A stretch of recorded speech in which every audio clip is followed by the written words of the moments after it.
Wakil Rektor 2 Universitas Al-Wasliyah Labuhan Batu, Miftah Ar-Razi bersama dengan 3 rekannya masing-masing Syarif Hidayat, Rahmat Kurnia, dan Hadikun Nuha tiba di kantor Kejaksaan Tinggi Sumatera Utara untuk menjalani pemeriksaan. Para tersangka diduga terlibat dalam kasus pungutan liar kepada mahasiswa penerima bantuan Kartu Indonesia Pintar. Dugaan pungutan liar di SMA Negeri 3 Bekasi, Jawa Barat bermula dari unggahan di media sosial. Orang tua siswa diminta membayarkan sumbangan tahunan Rp4.500.000 dan uang sumbangan bulanan Rp300.000 untuk masing-masing siswa. Daerah Sumatera Utara telah mengambil keterangan Kepala SMA Negeri 8 Medan dalam kasus dugaan korupsi yang dilaporkan orang tua siswa. Diduga akibat laporan tersebut, seorang siswi tidak naik kelas akibat sentimen dari kepala sekolah yang dilaporkan. Aksi seorang anggota polisi di Kota Medan, Sumatera Utara yang melakukan pungutan liar atau pungli terhadap seorang pengendara sepeda motor terekam kamera warga. Video itu pun viral di media sosial. Dikasih kuncinya, Pak.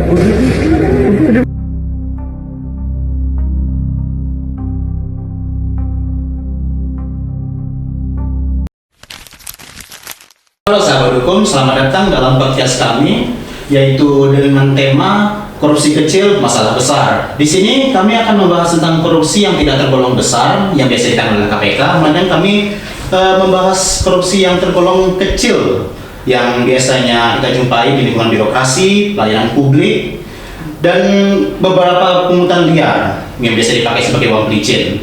Di sini saya akan menjelaskan beberapa hal mengenai korupsi. Menurut Undang-Undang Pemberantasan Tindak Pidana Korupsi, yaitu dalam nomor 31 tahun 1999, Junto 20 tahun 2001, yaitu di mana korupsi dibagi menjadi 7 jenis yang awalnya 30, tapi dengan beberapa pembahasan selanjutnya akan dipotong lagi menjadi 3, yaitu bisa digolong jadi grand corruption, political corruption, dan petty corruption. Di sini kami hanya akan membahas tentang petty corruption, yang biasanya pelakunya pejabat publik, polisi, dan lain-lain. Teman-teman mungkin pernah membuat seperti SIM atau pernah nak tilang, itu biasanya kayak diminta uang tambahan biar untuk mempercepat masalahnya gitu. Pernah. Nah, dan menurut Anda petty corruption itu menjadi kenapa menjadi hal yang sangat urgent untuk dibahas pada pembahasan hari ini? Oke, kayak yang dibilang Ben Hari tadi kan teman-teman, sebenarnya kan petty corruption ini merupakan salah satu tindak pidana korupsi. Cuman kan skalanya dia skala kecil. Beda halnya dengan tindak pidana korupsi yang biasa kita kenal, yang biasa disidik oleh KPK atau melalui kejaksaan dan lain sebagainya yang memang dalam jumlah besar-besaran gitu kan. Tapi petty corruption ini dia unik teman-teman. Kenapa? Karena dia itu bentuknya itu skala kecil korupsinya. Biasanya dilakukan oleh pejabat birokrasi yang berhadapan langsung sama masyarakat yang mau mengakses layanan publik gitu. Jadi biasa kita kenal sebagai gratifikasi, pungutan liar gitu kan.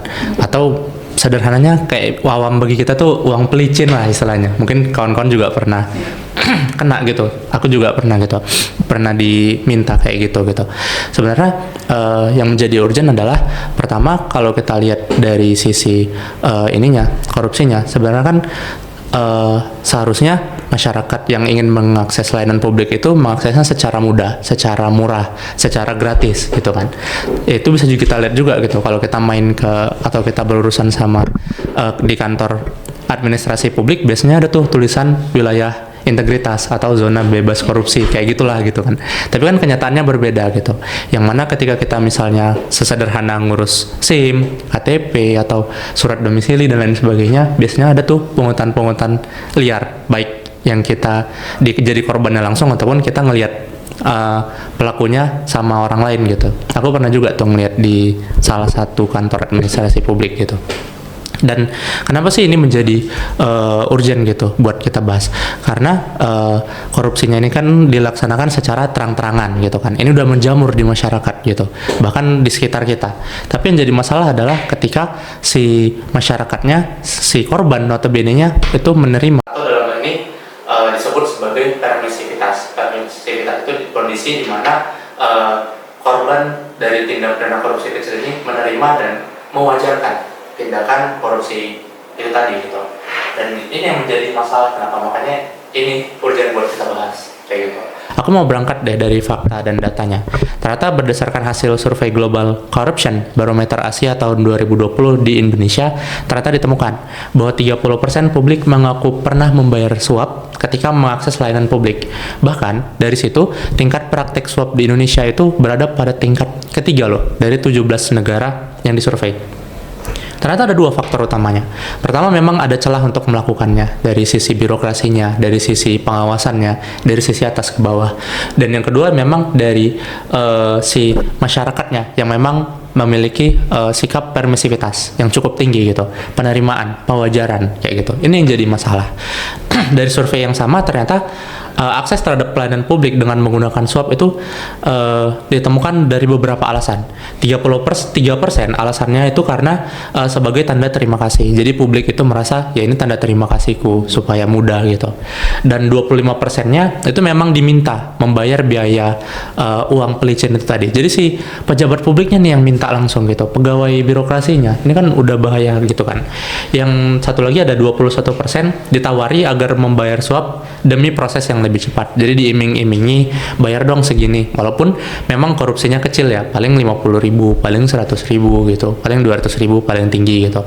Untuk membuat suatu surat yang membutuhkan antri yang lama ternyata bisa diproses dengan lebih cepat gitu.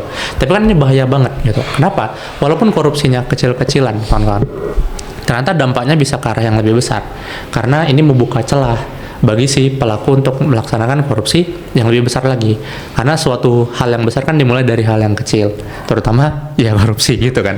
Ya, jadi itu bahaya gitu kan. Kenapa? Karena akan menimbulkan budaya koruptif gitu di wilayah birokrasi, terutama di budaya masyarakatnya juga gitu kan. Jadi kalau kita lihat dari sisi kalau ini ada teori Lawrence Friedman, katanya kalau hukum itu berdiri dengan baik ketika ada 3 unsur yang saling memenuhi: legal substance atau substansi hukum, legal structure, dan legal culture. Sebenarnya kalau kita lihat di sisi legal substance-nya, ternyata undang-undang tipikor kita sudah cukup baik dalam mengancam pidana baik itu gratifikasi maupun pungutan liar itu tadi gitu. Tapi yang bermasalah di sini adalah legal structure-nya dan legal culture-nya. Dari sisi legal structure, dari sisi struktur hukumnya, dari sisi birokrasinya ternyata bermasalah. Ada budaya yang ditimbulkan di situ dan kebiasaan ini yang semakin dipupuk gitu. Dan dari sisi legal culture-nya ternyata budaya hukum di masyarakatnya juga menerima itu. Bahkan di sekitar kita gitu. Ketika kita kena tilang dan ditawarin, ada yang pernah kena tilang nggak?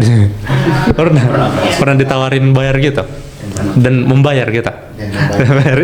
itu jadi bukti teman-teman. Kalau bahkan kita sendiri ketika berurusan sama polisi itu terbilang males lah ngikut sidang ini ribet ya gitu kan. Ya lebih baik kalau kita bayar aja lah di tempat, dan bahkan polisinya tuh yang nawarin gitu. Bahkan di tempat mau nggak bayar 200 saja atau berapapun lah gitu. Yang penting bisa jalan gitu. Ini yang jadi masalah. Kenapa? Karena pada akhirnya budaya koruptif inilah yang timbul. Gitu sih kenapa masalah ini urgent buat kita bahas, Ben.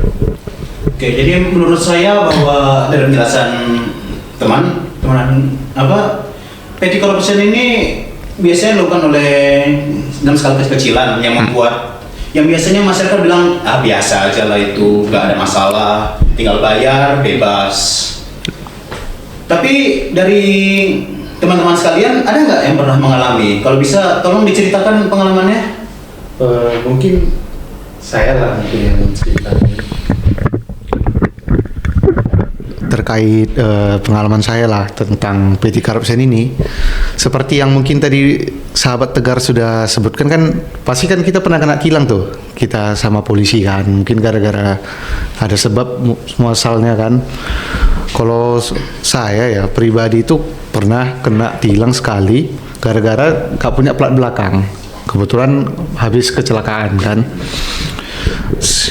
ditilang sama polisi. Ditilang, polisinya nanya nih, nawarin dia, keretamu mau kami tarik atau kau kasih uang kami, uang apalah ibaratnya, uang lepas lah ibaratnya kalau kasarnya kan. Tapi diperhalus sama mereka kan, uang denda dibilang. Awalnya dipatok 500.000, kan saya kan nggak sanggup bayar lah kalau 500.000, namanya juga mahasiswa kan. Akhirnya saya nego-nego, akhirnya 200.000. Dan kebetulan karena ada 200.000 di dompet saya pada saat itu, ya mau tidak mau saya ikhlasin, saya kasih. Akhirnya saya dilepas. Ya tentu ini kan sebuah ironi ya di negeri kita ini, bahwasanya baik pejabat publik maupun kita selaku masyarakat pun masih melakukan hal itu gitu loh. Padahal kita sering marah, kita sering kecewa, kita sering istilahnya muak dengan korupsi besar. Tapi secara tidak sadar kita juga melakukan korupsi walaupun dalam skop yang lebih kecil gitu. Setidaknya kan ada sih beberapa dampak yang betul-betul mempengaruhi kenapa korupsi ini seperti yang dibilang saudara Tegar tadi, yang dia kecil tapi lama-lama menjadi besar. Yang pertama apa? Kalau kita runut dari pribadi kita, kalau kita melakukan itu kan akan menjadi suatu kebiasaan bagi pribadi kita sendiri. Nanti misalnya dia udah melakukan sekali, kita udah melakukan sekali nih, melakukan petty corruption itu pasti akan ketagihan terus. Kayak, oh gampang nih urusanku ini kalau aku bayar. Gak masalah nih itu 50-100 lepas, tohnya ada lagi duit-duitku nanti berikutnya kan gitu. Dan juga di lingkungan masyarakat sendiri yang kayak dibilang Tegar tadi, permisif, budaya permisif, pewajaran, kelaziman. Jadi kayak udah jadi suatu hal yang lumrah gitu dalam kehidupan sehari-hari, bahwasanya melakukan korupsi kecil atau petty corruption ini suatu hal yang wajar dan bukan sesuatu yang salah di masyarakat kita. Hal yang biasa. Iya, hal yang biasa, menjadi suatu budaya, law culture, budaya hukum bagi masyarakat kita dan juga bagi instansi penegak hukum ataupun pelayanan publik. Yang ketiga, dengan adanya petty corruption ini justru pelayan publik ataupun penegak hukum tadi akan semakin terkikis integritasnya. Jadi kayak dia lebih mengedepankan uang daripada mengedepankan tugas dan tanggung jawab yang dia emban sebagai pelayan publik. Dengan apa? Dengan yang tadi, dengan tilang tadi sebenarnya kan sesuai dengan undang-undang yang berlaku tentang undang-undang lalu lintas tahun 2009 kan seharusnya prosedurnya mereka itu kan menyita sepeda motor kita dan akan dilepas pada saat nanti urusan kita di pengadilan kan selesai. Tidak ada istilahnya di dalam hukum itu kita harus membayar denda dan sebagainya. Denda itu dibayar kalau memang misalnya putusan pengadilan sudah keluar, bukan di situ. Nah, itu yang menjadi sebenarnya cukup keresahan sebenarnya, dan juga hal yang membuat kita sedih bahwasanya kemajuan hukum dan kemajuan birokrasi di negara kita ini terhambat gara-gara tidak hanya faktor yang besar tetapi hal yang kecil sebenarnya yang menjadi salah satu percikan api lah istilahnya untuk hal-hal seperti ini terus menjamur. Karena seperti pepatah yang pernah bilang, seseorang itu bisa tidak jatuh karena batu besar, tetapi seseorang bisa jatuh karena batu kecil, batu kerikil. Karena apa? Orang menganggap itu adalah hal yang sepele. Hal yang sepele, hal yang seharusnya tidak usah dipermasalahkan, tapi dampaknya cukup signifikan saya rasa.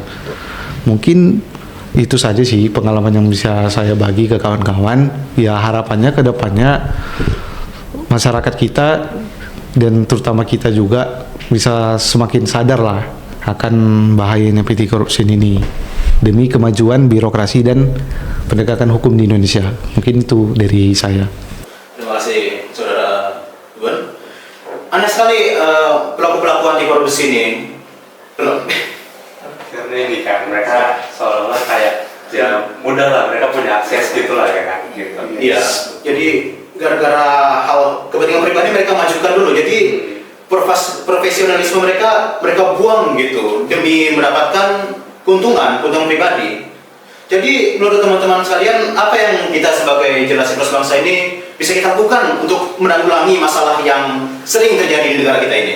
Oke, terima kasih kepada moderator sebelumnya. Jadi teman-teman, sebelum kita membahas lebih lanjut nih, tadi kita juga sudah membahas nih mengenai apa tuh tindak pidana korupsi dan apa jenis-jenisnya. Nah, dan juga kita udah membahas mengenai jenis tindak pidana korupsi berdasarkan skalanya, yaitu yang sudah kita bahas dari tadi adalah petty corruption. Nah, dan juga kita udah membahas dan men-share pengalaman pribadi kita yang dimana kita merasakan akibat dari petty corruption yang dimana dampaknya itu sangat nyata ya, menyebabkan budaya koruptif dalam diri kita dan dalam lingkungan sekitar kita. Nah, jadi teman-teman, prinsip anti korupsi itu merupakan menurut aku ya, itu merupakan fondasi utama saat ini.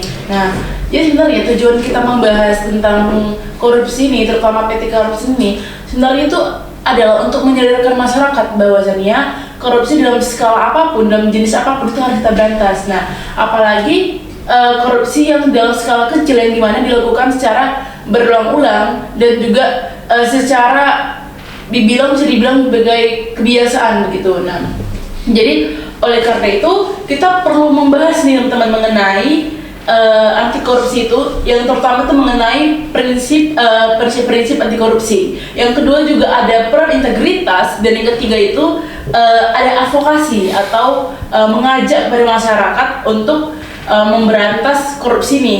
Nah, bisa dimulai dari diri kita sendiri dan juga di lingkungan sekitar kita.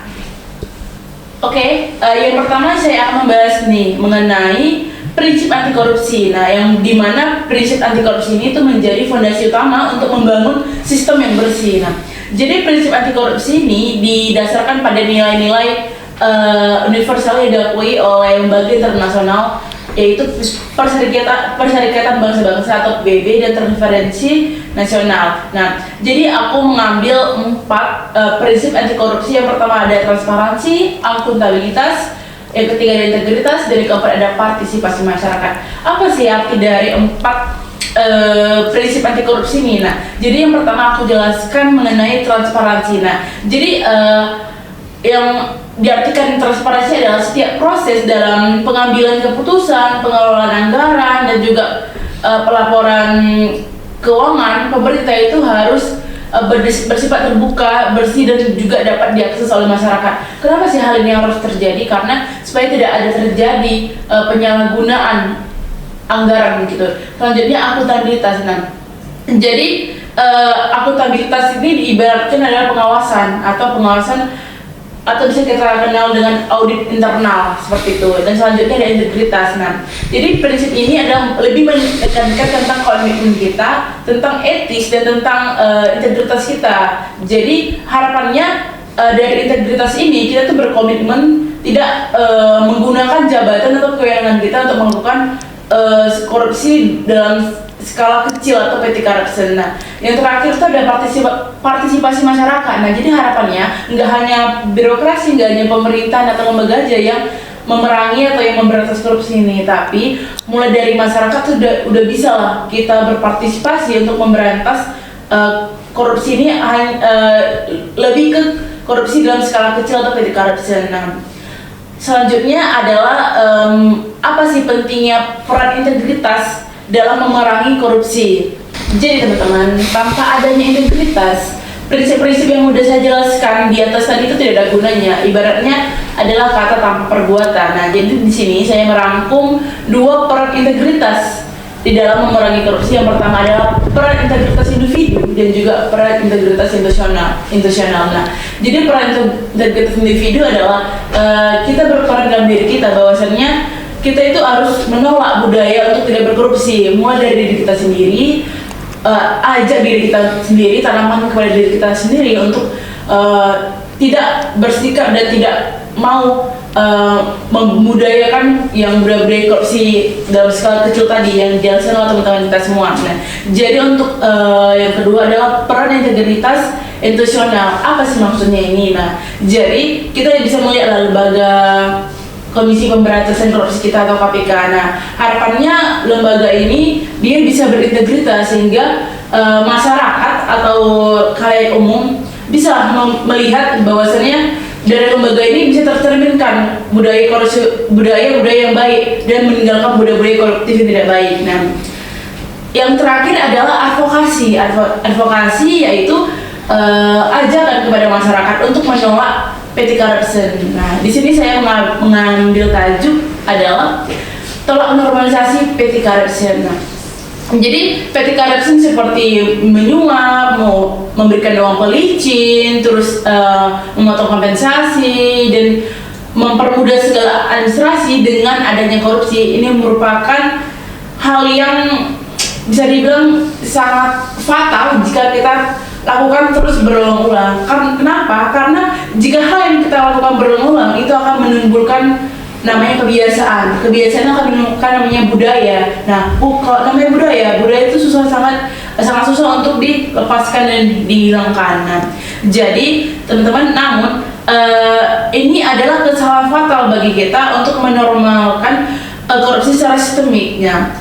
Jadi kita harus menekankan teman bahwasannya petty corruption ini adalah bibit korupsi ke arah korupsi yang besar, gitu. Nah, terus jadi aku akan membahas nih dampak dari petty corruption yang aku ambil di dalam data survei Transparency Indonesia pada tahun 2022 yang menunjukkan bahwasannya 70% warga pernah mengalami korupsi kecil di pelayanan.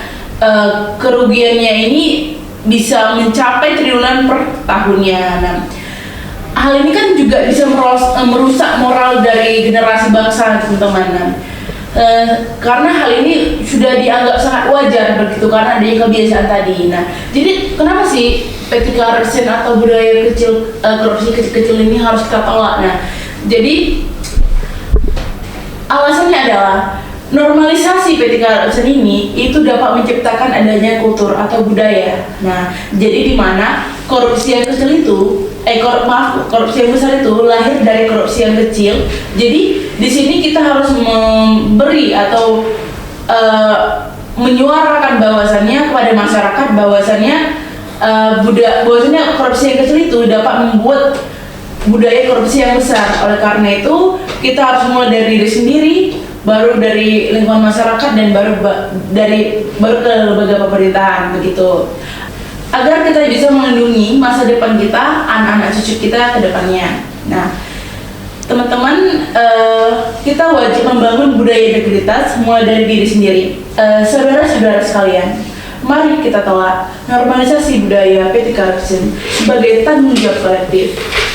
Dengan integritas sebagai senjata utama, kita bisa membangun Indonesia yang bebas korupsi, adil, makmur, dan bermartabat.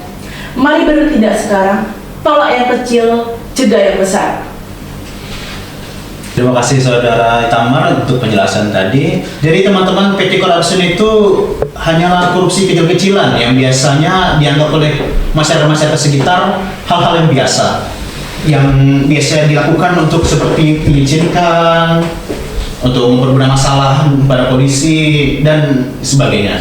Tapi sebenarnya petty corruption ini sangat merusak untuk negara kita, yang dimana dengan melakukan petty corruption ini para oknum-oknum atau siapapun yang melakukan petty corruption ini menjadi lebih nyaman, menjadi lebih suka melakukan korupsi kecil-kecilan ini. Jadi kita sebagai generasi penerus bangsa harus bisa memutus rantai korupsi ini, yang bisa kita lakukan dengan menolak suap-suapan kecil tersebut. Dengan hal-hal kecil seperti ini, kita bisa memberikan pelajaran bagi generasi-generasi kita untuk menolak suap-suap kecil ini, yang pada akhirnya semoga bisa menanamkan jiwa-jiwa yang luar biasa untuk meneruskan bangsa ini. Terima kasih sudah mendengarkan podcast ini, semoga bermanfaat bagi Anda. Salam anti korupsi. Salam anti korupsi.